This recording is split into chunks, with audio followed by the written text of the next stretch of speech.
আসসালামু আলাইকুম রহমতুল্লাহি ওয়া বারাকাতুহু। এই পিনাকি ভট্টাচার্য দাদা হঠাৎ গণ অধিকার পরিষদ এবং গণবন্ধু ভিপি নূরের বিরুদ্ধে লেগেছে। মানে উনি বোধহয় প্রতিজ্ঞা করেছেন যে যেভাবেই হোক এই তারুণ্যকে বা এই তারুণ্যের দলকে জাতির সামনে প্রশ্নবিদ্ধ করতে হবে। আপনারা যারা ভিপি নূরের হেটার্স, আপনারা যারা ভিপি নূরের বিরুদ্ধে চারণ করেন রাজনৈতিক প্রতিহিংসার কারণে অথবা ব্যক্তি প্রতিহিংসার কারণে, যেভাবেই হোক আপনি ভিপি নূরকে দেখতে পারেন না, ভিপি নূরের বিরুদ্ধে চারণ করেন।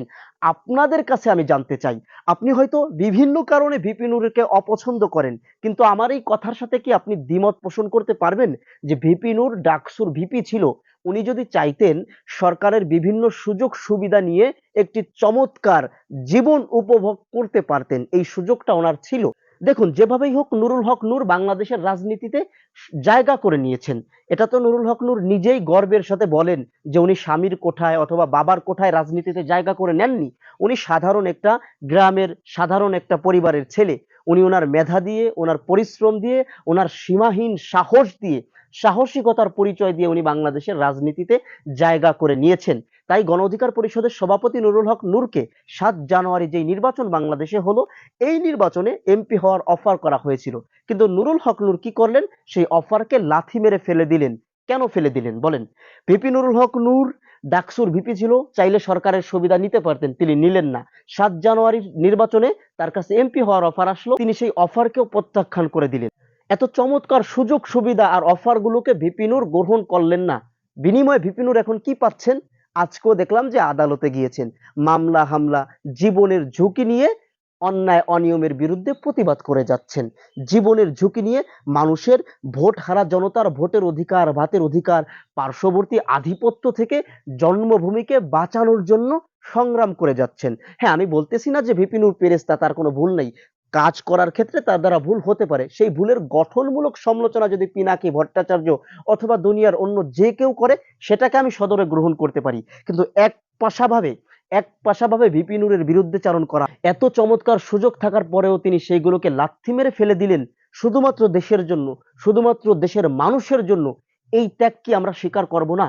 এখন এই ত্যাগগুলোকে যদি পিনাকি ভট্টাচার্যরা ভুলভাবে জাতির সামনে উপস্থাপন করে, তাহলে এটা কি ভিপি নূরদের সাথে অন্যায় নয়? দেখুন, ভিপি নূর এই মুহূর্তে যে কাজটা করতেছে, একজন স্বাধীন দেশের নাগরিক হিসাবে আপনি যদি দেশকে ভালোবেসে থাকেন, দেশের জনগণকে ভালোবেসে থাকেন, তাহলে এই দায়িত্বটা কিন্তু আপনারও। কিন্তু আপনি সেটা বিভিন্ন কারণে করতে পারতেছেন না, আমি সেটা বিভিন্ন কারণে করতে পারতেছি না। আমার সেই দায়িত্বটা, আমার সেই কাজটা ভিপি নূর নিজের কাঁধে তুলে নিয়ে দেশের জন্য করে যাচ্ছে, নিবেদিত প্রাণ হয়ে করে যাচ্ছে।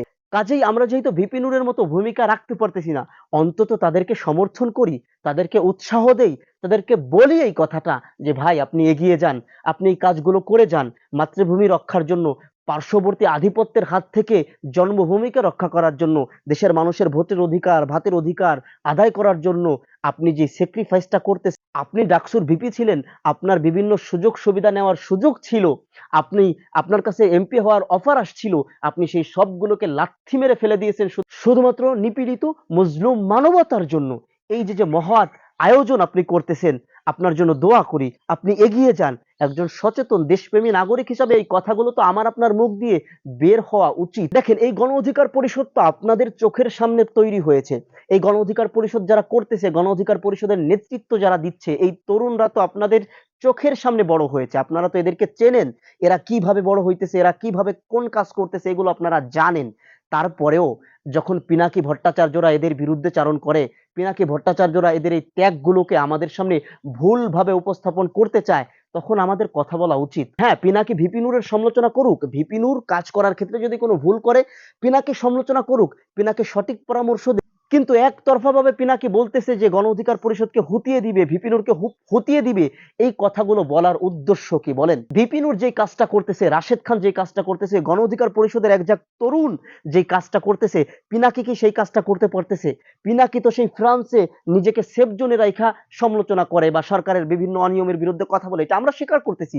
কিন্তু ভিপি নূর তো বাংলাদেশের রাজপথে দাঁড়িয়ে, ঢাকার রাজপথে দাঁড়িয়ে দিল্লি না ঢাকা, হটাও মাফিয়া বাঁচাও দেশ, এই স্লোগানগুলো দিচ্ছে। ভিপি নূর যেই পয়েন্টে দাঁড়িয়ে আছে, ভিপি নূর জীবনের যে হুমকি নিয়ে, যে রিস্ক নিয়ে অন্যায় অনিয়মের বিরুদ্ধে কথা বলতেছে, পিনাকি ভট্টাচার্যরা কি এই কাজটা করতে পারতেছে? তাহলে কেন ভিপি নুরদের বিরুদ্ধে এই ষড়যন্ত্র? তাহলে কেন ভিপি নুরদেরকে দাবিয়ে দিতে চায়? কেন গণ অধিকার পরিষদকে, কেন গণ অধিকার পরিষদের এই তারুণ্যকে হতিয়ে দিতে চায়? পিনাকিদের উদ্দেশ্য কি?